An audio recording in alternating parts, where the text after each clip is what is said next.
दोस्तों, आज जिस स्टॉक की चर्चा मैं आपके सामने करने वाला हूँ, उसके ऊपर आप ये कह सकते हैं निवेशकों के बहुत ज़्यादा आप कह सकते हैं असमंजस की स्थिति हो गई है। 2 रीज़न कारण। पहला, ये जो स्टॉक है दोस्तों कैंपस एक्टिवेयर इतनी भयंकर गिरावट दिखा चुका था। और अगर आप मेरे पुराने व्यूअर होंगे, आपको पता होगा मैंने कहा था 230 से लेकर के 210 ये एक ऐसा लेवल है ना, जहाँ से एक एटलीस्ट एक बाउंस करना तो कह सकते हैं आप कैंपस जैसे स्टॉक बाउंस एटलीस्ट यहाँ से ज़रूर करते हुए दिखाई दे सकते हैं। ठीक है, और देखिए एग्जैक्टली वैसा ही हो रहा है। अगर मैं आपको दिखाऊं कैंपस एक्टिवेयर को पिछले 5 दिनों में, आप देखें 236, 233, 234, बल्कि एक बार 233, वहाँ से एक जंप दिखाया है ऑलमोस्ट 9.5% की ये स्टॉक। ठीक है, कैंपस एक्टिवेयर। और देखिए ये यूं ही 9.5% नहीं दिखाया है। अगर मैं आपको पिछले 1 महीने में ले जाऊं ना, ये स्टॉक ने एक बड़ा कंसोलिडेशन फेज दिखाई। देखिए 221, फिर 36, फिर ये देखिए 33। तो ये कहाँ से चल रहा है? 26 मार्च से लेकर के ये अप्रैल चल रही है। और 6 महीने में अगर मैं लेके जाऊं तो आप देखें ये मार्च है, 14 मार्च से लेकर के ऑलमोस्ट 22 अप्रैल, यानी 1.25 महीने स्टॉक एक इसी रेंज बाउंड में रहा। और जैसे ही एक अच्छी कह सकते हैं आप एक अब क्या आने वाले दोस्तों Q4, और Q4 के पहले आप देखें जस्ट स्टॉक बढ़ता हुआ आपको दिखाई दे रहा है। और इसीलिए मैंने लिखा है कि Q4 से पहले ये वीडियो ज़रूर देख लें। देखिए कैंपस एक्टिवेयर में मैं आपको बता दूं, क्या कोई बहुत ही शानदार नंबर्स आ सकते हैं, यानी ऐसे नंबर्स जो कैंपस एक्टिवेयर ने कभी एंटिसिपेट ही नहीं किए। तो देखिए मेरा ये मानना है कि एटलीस्ट जो वर्स्ट केस था, ठीक है, जो वर्स्ट केस सिनारियो था वो ऑलमोस्ट ओवर हो चुका होगा। और जो Q4 का नंबर है, ये मुझे लगता है जो भी नंबर्स आने वाले हैं, अगर ये खराब भी आते हैं तो मुझे ये लगता है ये अब बॉटमिंग आउट वाले सेक्शन होने वाले होंगे। ठीक है, बॉटमिंग आउट इसलिए बोल रहा हूँ क्योंकि जो भी चीज़ें इश्यूज होनी थी, जो भी प्रॉब्लम होनी थी, वो ऑलरेडी हो चुकी हैं। ठीक है, और जो मार्च का महीना रहता है ना दोस्तों, ये मुझे उतना ज़्यादा सही नहीं लगता, जबकि नेक्स्ट क्वार्टर जो होगा जून का क्वार्टर, वो ज़्यादा इंपॉर्टेंट होता आपको दिखाई देगा। और कैंपस एक्टिवेयर के लिए आप कह सकते हैं जून का क्वार्टर शायद ज़्यादा अच्छा तो दिखाई देगा। थोड़ी देर में इसके ऊपर चर्चा करेंगे कि होता है कि नहीं होता है। ठीक है, लेकिन एक बात समझिए, पिछले 1 साल में आपका स्टॉक आपको ऑलमोस्ट ऊपरी स्तरों से आप देखें तो 43% नेगेटिव रिटर्न दे चुका था। ठीक है, और अब वहाँ 950% ऊपर जा चुका है। तमाम इश्यूज, तमाम जो जहाँ आप कह सकते हैं नेगेटिविटी होती थी, चाहे आपको पता होगा डिमांड सिनेरियो हो गया, डिमांड बहुत ज़्यादा स्लगिश थी, मार्जिन को लेकर के बहुत ज़्यादा इश्यूज थे। और डिमांड में कमी, मार्जिन में इशू क्यों थे? मार्जिन माफ़ कीजिएगा, डिमांड में तो कमी पता है, मार्जिन में इशू क्यों थे? क्योंकि कॉम्पिटिटिव इंटेंसिटी इतनी ज़्यादा है ना दोस्तों, कि जिसके कारण मार्जिन में इफेक्ट पड़ रहा था। तो ये तीनों ही चीज़ें बॉटमिंग आउट हो रही हैं। हाँ, एक चीज़ जो एक काफ़ी अच्छी निकल के आई दोस्तों, वो ये है, आपको पता होगा जो चीप रॉ मटेरियल का इंपोर्ट होता था वियतनाम, मेरे ख्याल से सिंगापुर से, वहाँ से और चाइना से, अब उस पर भी सरकार बैन लगा रही थी। तो उसके कारण शायद आने वाले समय में आपको कैंपस एक्टिवेयर जैसे जो स्टॉक हैं ये अच्छा करते दिखाई देंगे। ठीक है, लेकिन उसके लिए भी थोड़ा समय लगेगा। मुझे ऐसा लगता है जून क्वार्टर के बाद से आपको तमाम चीज़ें देखने को दिखाई देंगी। ठीक है, अब मैं ऐसा क्यों बोल रहा हूँ कि Q4, देखिए Q4 से पहले अगर आपका स्टॉक चल चुका रहता है, और ये बात मैं हमेशा कहता हूँ, अगर Q4 से पहले आपका स्टॉक चल चुका है, सो प्लीज़ एक चीज़ ध्यान में ज़रूर रखिएगा कि भाई साहब स्टॉक अगर Q4 नंबर ख़राब देता है ना, तो वो इतना ज़्यादा नेगेटिव असर करता है कि एक भयंकर गिरावट उसके बाद आपका इंतज़ार कर रही रहती है।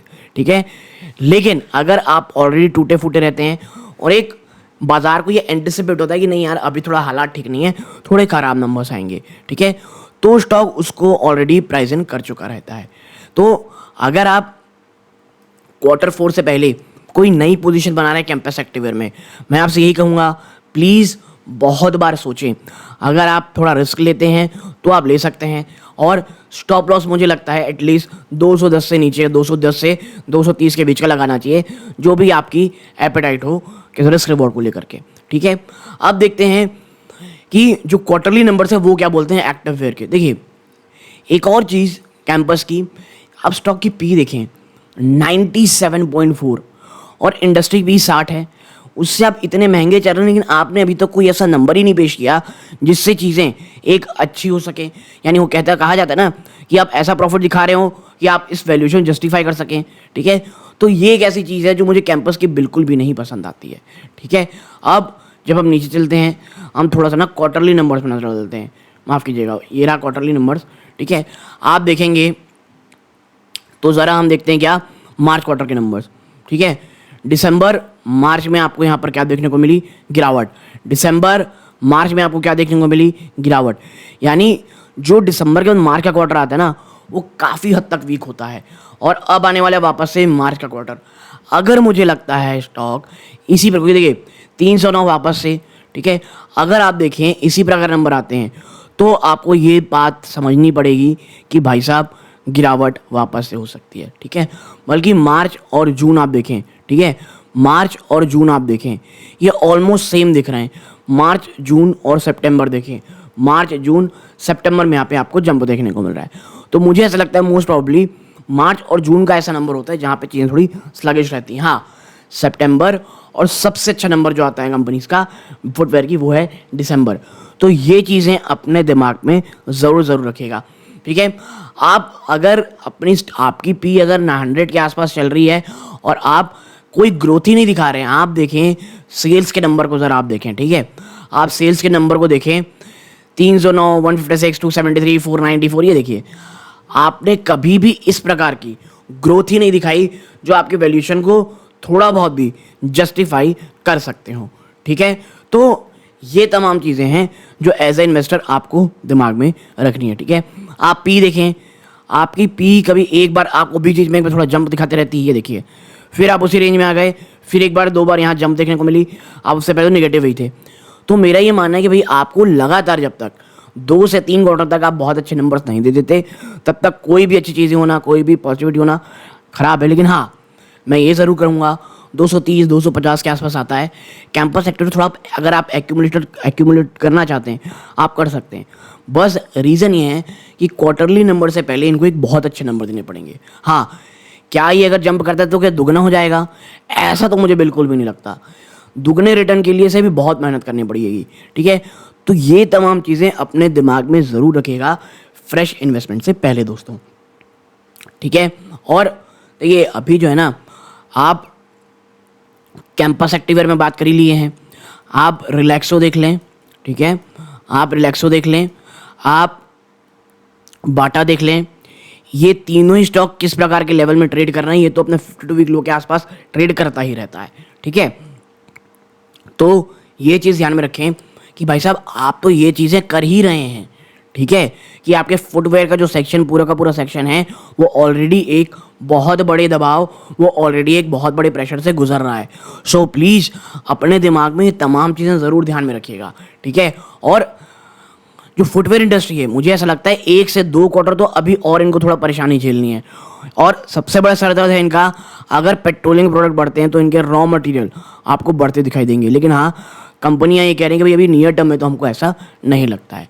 ठीक है, तो एक छोटी सी एनालिसिस आप सभी लोगों के साथ मुझे पेश करनी थी। वीडियो अगर अच्छी लगी हो प्लीज़ वीडियो को लाइक करके चैनल सब्सक्राइब ज़रूर कीजिएगा। यहाँ तक जुड़े रहे बहुत बहुत धन्यवाद। यहाँ पर दोस्तों कोई भी मैंने चर्चा की है बाइंग और सेलिंग की रिकमेंडेशन नहीं है दोस्तों। आप कोई भी पोजीशन बनाए, अपने वित्तीय सलाहकार की सलाह प्लीज़ ज़रूर लीजिएगा। ये इस वीडियो का अंत है। जय हिंद।